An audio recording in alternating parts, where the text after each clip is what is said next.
चाकू लाठी क्या करूंगी? मेरे भैया तो हाँ बोलिए क्या तुम्हारे भैया है तो क्या करेंगे? तुम क्या करेंगे? क्या करना क्या? मैंने इसके बाद जो तमाशा किया वही मैंने आपके कास्ट के कल को वीडियो डाला। बंद करो पहले ना। वंदे मातरम बोलना पड़ेगा। इसलिए आपको किसने आके फोर्स किया? जी बोलिए करो क्या? आपको किसने फोर्स किया? आप क्या कर रहे हैं आप लोग? इस मिट्टी का खा के इस मिट्टी में रहना पड़ेगा। आपके पास कोई पर्सनली आया आपको बोलने के लिए? अगर बोला भी होगा तो आपको पर्सनली नहीं बोला है। पर्सनल मन म्हणाल का तुला? ओके आपके पास बड़ा नहीं हुआ था तुम आके पड़े बोलने ही पड़ेगा। अरे आपको पर्सनली बोला नहीं।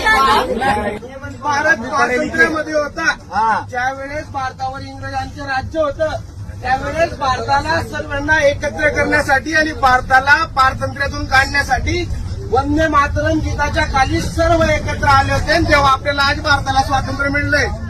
आज जर महिला ट्रेनमध्ये प्रवास करत असतील, आज जर आपण इथं व्हिडिओ काढतोय, आज जर आपण इथं मोबाईल वापरतोय, कशामुळे वापरतोय तर आपल्या पूर्वजांनी सुनलो पहिले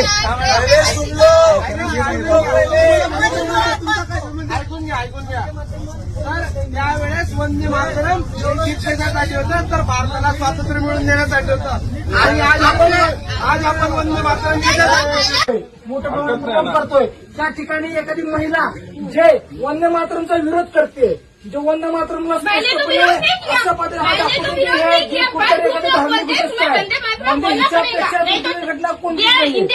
याचा अर्थ असा आहे की त्या महिलेच्या मनामध्ये कितीपट नफरत भरली आहे देशाप्रती.